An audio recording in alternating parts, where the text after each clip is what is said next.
Happy to. Thanks to all of you for joining us live or the recording for another episode of the Nonprofit Show. Just like we start every episode, we really like to extend our sincerest appreciation and our deepest gratitude to all of these presenting sponsors you see right in front of you and behind us. So thank you so much for these corporate sponsors supporting the show and truly supporting each and every one of our guests, as well as our attendees as they come on. We like to say, or I should say, I like to say, that these sponsors really like Julia and I, but they love the work that you're doing. So they're here to support you and to really elevate your missions and your causes around the globe. So thank you to our sponsors. And of course, welcome to Julia Patrick, CEO of the American Nonprofit Academy. And there's me with my little cha-cha-chas. And so I'm Jarrett Ransom, also known as the Nonprofit Nerd, CEO of the Raven Group, coming to you today from Mexico. So really excited to be here and also get our show started. So this week is chocked full. We've already had some really amazing guests on, but today I am thrilled to announce and to welcome Julie Ordonez, and I hope that I said that properly. You did. CEO, and you're joining us, Julie, from the West Coast in Los Angeles. So welcome to you, and thanks for joining us for our show today. I am so thrilled to be here. Thank you so much, Jarrett. Yeah. So Julie, I think that when we meet again, we need to be with Jarrett having our show. It's got to be in Mexico. I won't accept anything else. I'm totally in. I'm all in. Okay. Oh my gosh. Well, I'm just really interested to hear what you have to say over the overarching concept of major asks and the strategies that we need to be looking at, because this just is such a fear point for us in the nonprofit sector. And we hear this all the time.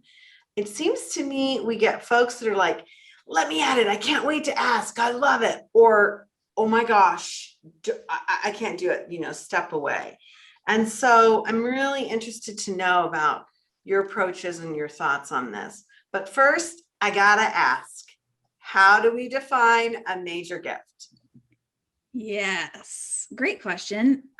So it really depends on the size of your annual budget, is what I would say. And a really great way to think about it is the larger your organization, then the larger a major gift needs to be, right? So my background is I was a major gifts officer for 4 years at United Way of Greater Los Angeles, which was so fun. I loved that job. I got to meet people for breakfast, lunch, coffee, dinner, happy hour, and go to all the events and meet people and really get to know why, they give and the difference they want to make in the world. And it was a total blast. And at United Way, and typically in the United Way system, and United Way of Greater Los Angeles is a massive organization, right? Tens of millions of dollars a year. And I personally was raising about 2.5 million from individuals each year. And a major gift here. Oh, thank you. Congratulations. Share that it's possible, right? Not necessarily to toot my own horn, but to show that of course, I'm in Los Angeles where there is tremendous wealth and also a lot of poverty. But a lot of people doing a lot of good. So $10,000 was a major gift there. Okay. And I think that anything lower than that, we called a leadership gift, right? So 1,000 to just below 10K was a leadership gift. And that was really our pipeline for prospective major donors, right? It stands to reason that if you give $5,000 a year, you could eventually, in a short amount of time, give 10K a year, or maybe right now, if we get to know you and understand who you are. So if you're a smaller nonprofit, if your budget is less than $1 million a year, then I would say a major gift is most likely maybe $5,000, $2,500, depending on, the size of your organization. And I think it matters defining what a major gift is, Yeah. right? Because it determines not the quality of the relationship, right? We treat every donor with the utmost respect. But it matters for the quantity of reaching out, right? So with someone who is a major donor, we say, okay, these people are probably going to hear from us more often.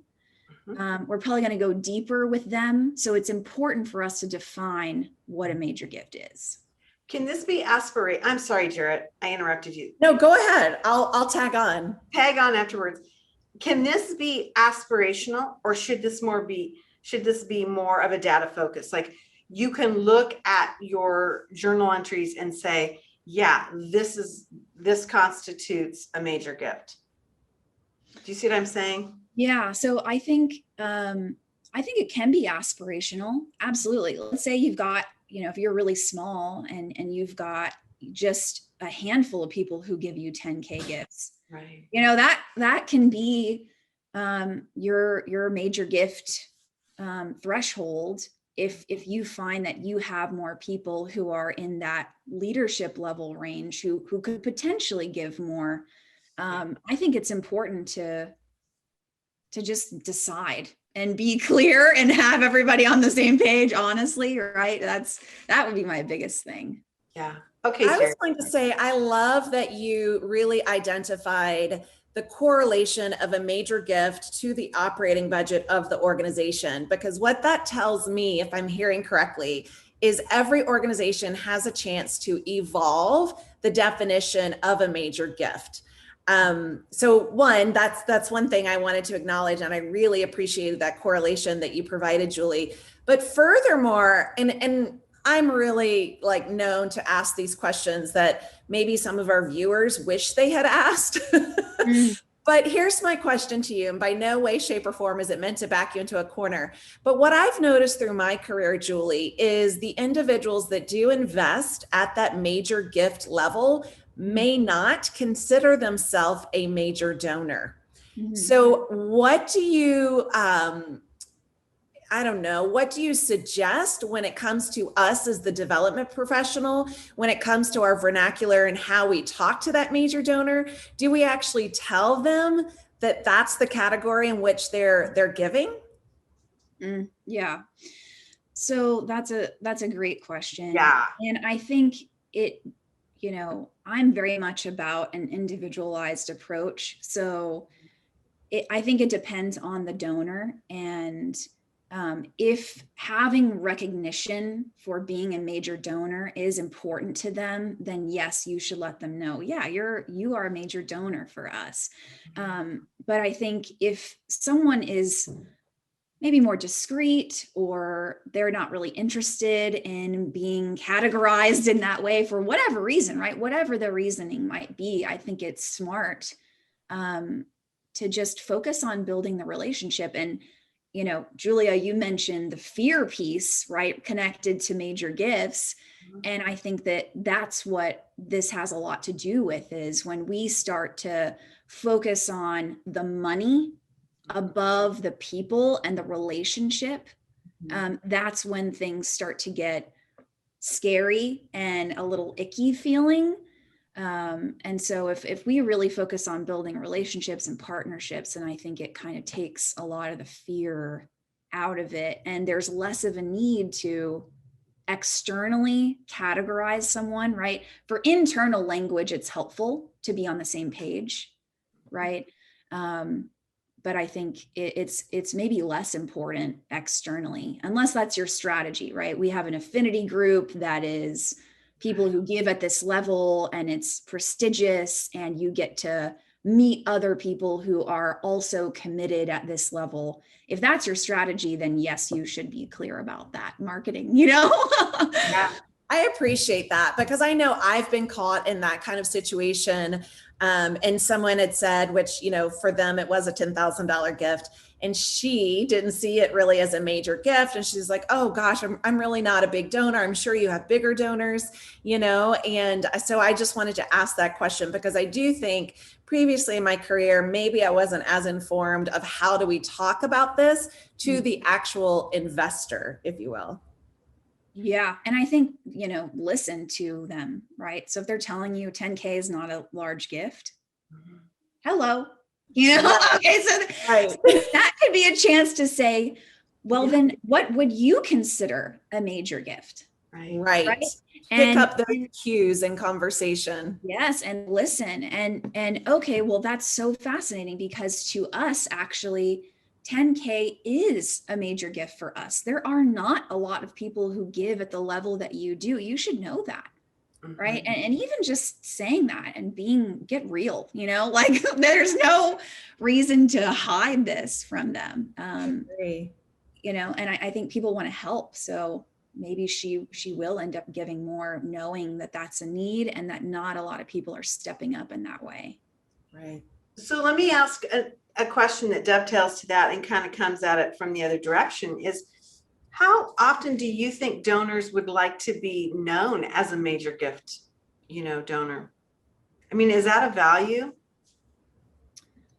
Yeah, I think it depends on the organizational structure and the culture and what they've come to expect from that organization. So, if you're, fundraising at an organization like a United Way or, where there's a really well-known Tocqueville Society, right? Or you're fundraising at a large university where there is this really robust alumni network, then yes, I think that's just a piece and a component of the myriad of reasons why people donate. And one of them, right, is that they get to be a part of these groups. But again, I think sometimes we assume that it really matters to donors, but maybe it doesn't. Maybe what matters more to them is that they can help people. And it just takes getting to know someone. And I think the nonprofit sector, we kind of make a lot of assumptions about people that don't necessarily help us raise more money. Right. I think you're right. So you use that great word that I love, icky. And everybody can identify that. I could just see our viewers going, oh yeah. So can you talk about when we are working with major donors, why is there just this fear? And then I would also counterpoint that to, why is it that there are some people that are excited and chomping at the bit to do it, and they don't have that associative fear that the majority of us seem to have? Well, how much time you got, Julia? I mean, the whole,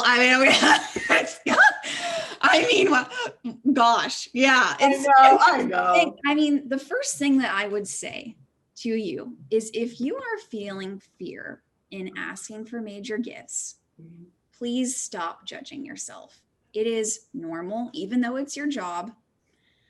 I mean, and as you continue to grow as a professional, I remember earlier in my career, 12 years ago, asking for $10,000 seemed like, oh my gosh, I could never ask for that amount of money. Now I'm like, will you consider giving 10K? Okay, great. Let's follow up tomorrow if you need time to think about it. It's just like, and so now there's new amounts that kind of make me feel a little nervous and, psych me out that, at the time later or earlier in my career, I couldn't have even fathomed to say that number out loud. So I would say it's normal. And even as you grow, you're going to overcome some fears. There might be amounts that are easy for you now, but there's an amount that you're just like trembling, shaking in your boots. And, that's, and the same, I think the key for kind of getting over those fears is being around other people who are also building courage, right? Okay. And having a manager, a mentor, a coach, whoever it is, who believes in you and maybe more than you believe in yourself, and I think courage doesn't get built in a vacuum. So you've got to get around other people regularly who are also doing that work.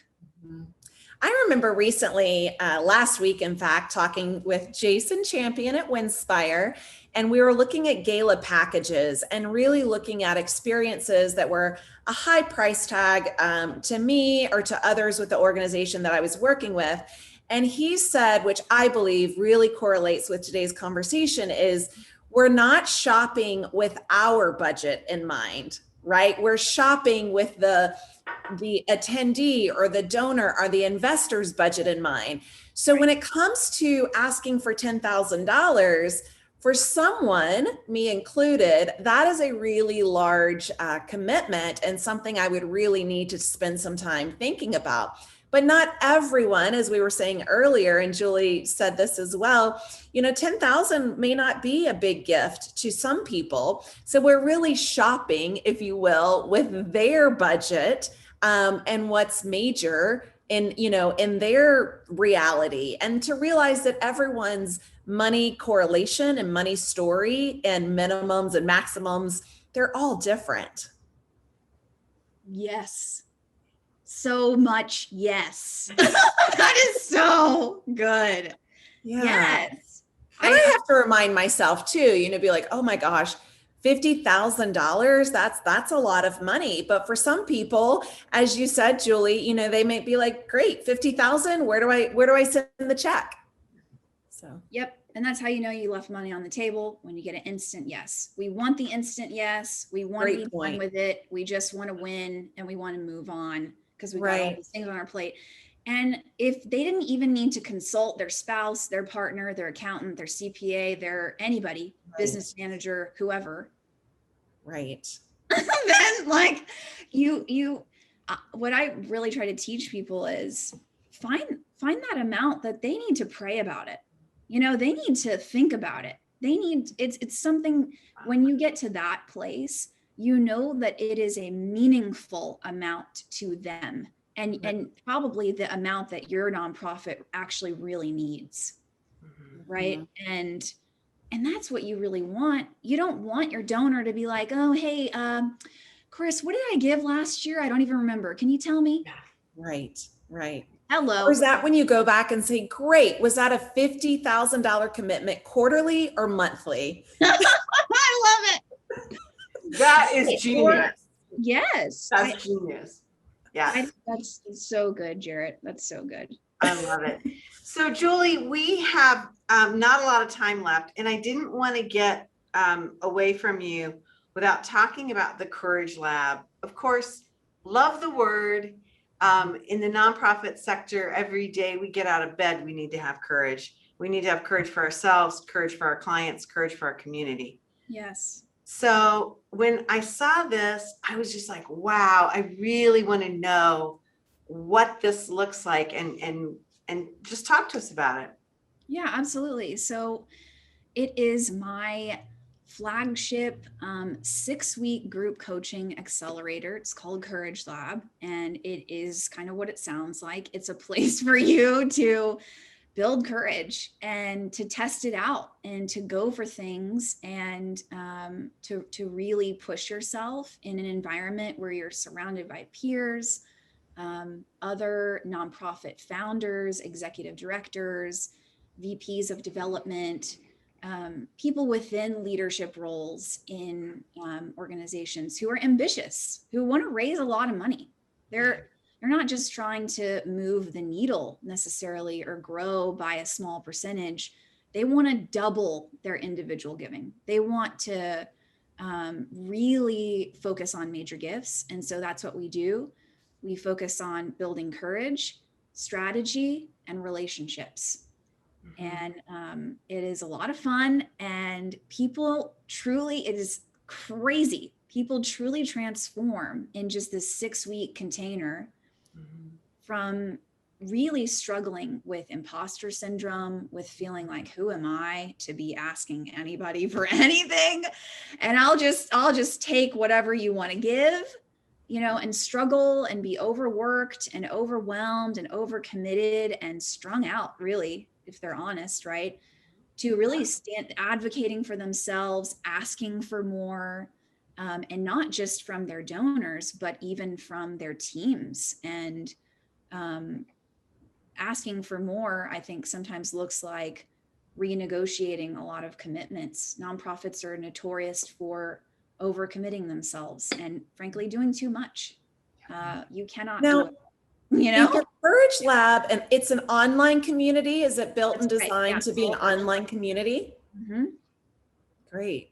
And And so how, go yeah, ahead. how many individuals go through together? Are there cohorts or is it entry points that are rolling? That's right. So it's a cohort. And the next one launches May 18th.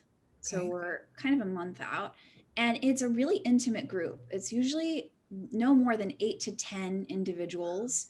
And we go really deep, fast, and 6 weeks goes by like that.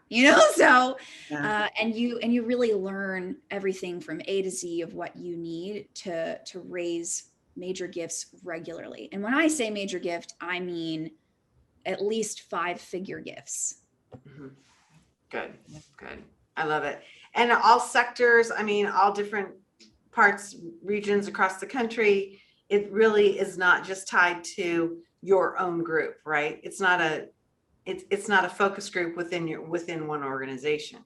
That's right. Yeah. So we've had folks here in California and different parts of California, in Texas, on the East Coast. So it really, yeah, it's all over. Mm-hmm. Yeah, I love that. Well, I think what it probably adds to the richness of discussions and experiences when you can have, different voices coming in, talking about things that could be similar or things that are completely different.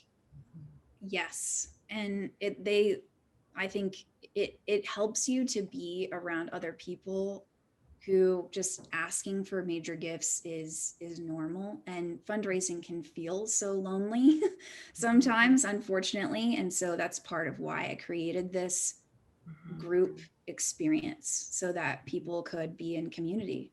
Yeah. That's But wonderful. And it's so needed. yeah. Before we let you go, I'm really interested if you could kind of give us a purview of the landscape for this part of the nonprofit sector and the professionals. Do you see people coming in, running out? I mean, what do you see as the overall health of major gift officers or just development teams in general? Ooh. I know something that I think we talk about and worry a lot, that we see problems, systemic problems in the sector. I mean, you mentioned it, burnout, frustration. People are like, are you kidding me? I can go work in the for-profit sector and make twice as much money and have my weekends. I mean, so what do you see? Do you see it like yay team going forward or sliding back? Oh gosh. I don't think it's black and white, right? I think it's it's really more complex, but I would say that in regards to major gifts, this is going to be maybe a little tough to take, but we're probably all thinking it. So I think boards, nonprofit boards, everybody who's on a board wants to do a good job, give them the benefit of the doubt, right? But they're largely ignorant about what it takes to raise money in general, and specifically what it takes to raise major gifts. And the same can be said for a lot of senior leadership, whether it's a large organization or a small one.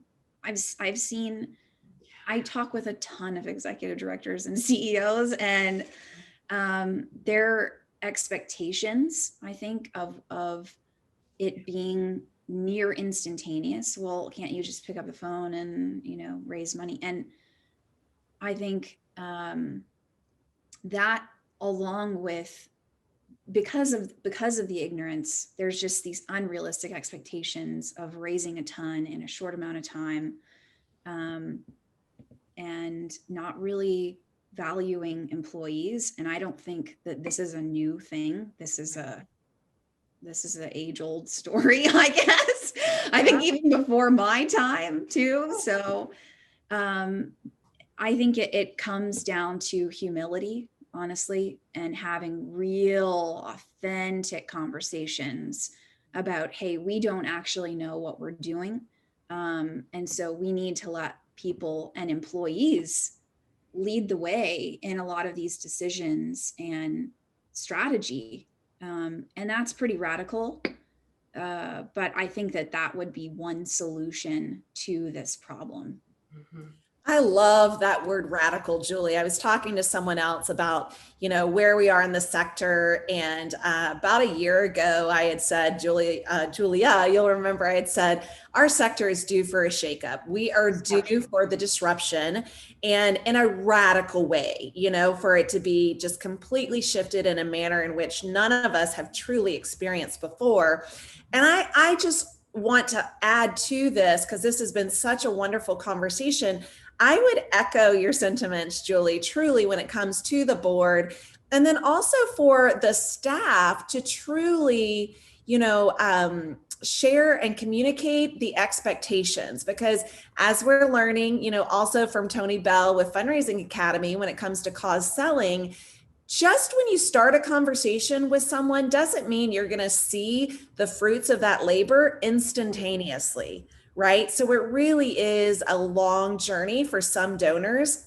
When I had mentioned, this major donor, and I had said, thank you so much, and she truly didn't identify herself as a major donor, you better believe that I put that note in the donor database so that whomever acquired her in their portfolio was able to take on that conversation to the next level. So I think that's really important too, to share with the board, is to truly level set our expectations and to let them know that this is a journey, right? This is a donor journey, and it doesn't happen overnight, but every step along the way is so important to seeing the fruits of that labor. Yeah. Yeah. It's good. It's amazing. Well, wow, you have been great. I mean, we have just so enjoyed having you with us. And I know that there's so many viewers with us live and that are going to join us later today on, Roku, Amazon Fire TV, Vimeo, on our site, everything, that are going to be like shaking their heads and maybe reaching for a little bit more of that courage when they know there's work to be done, but work to be done on internally. And so here's Julie's information. Check her out. She's got a great website with a lot of information going on, talking about the struggles that we all endure, and sometimes that we don't talk about, but that we should within our sector. You'll also be able to see the Courage Lab, what their trajectory looks like. What did you say again? May 18th? That's right. That's the next cohort start. So yeah, check it out. I think it's a really interesting way to look at how we can navigate ourselves to be better and to be stronger so we can do well. Again, I'm Julia Patrick, CEO of the American Nonprofit Academy. I've been joined today by Señorita Jarrett Ransom, coming to us from Mexico. ¿Qué parte? What part of Mexico are you in? Playa del Carmen. Beautiful. Okay, No so complaint. I nearly wept one time live on camera, and that was with the amazing leader of Cindy May, I think it was Cindy May, of an amazing nonprofit. It's going to make me weep again. This could be the second time hearing you're in my favorite part. And I heard a rumor that you can see the ocean from your room. True. Yeah. Okay, we got to get off this slide. It's making me depressed. Hey, we want to thank all of our sponsors. Without you, we would not be here or there having these conversations that are so important.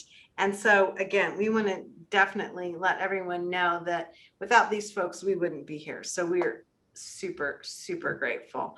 Wow, a great conversation. I'm totally revved up. Julie Ordonez, you really sparked something in me today. Actually, many things. And so we're super grateful that you would join us and share your mission and your passion about all things major gifts. Jarrett Ransom, see you tomorrow, huh, sister? I'll see you tomorrow. Absolutely excited to have Joshua Warrett on. And as we end every episode, and we have for the last year, please stay well so you can do well. We'll see you all tomorrow. And thank you so much, Julie.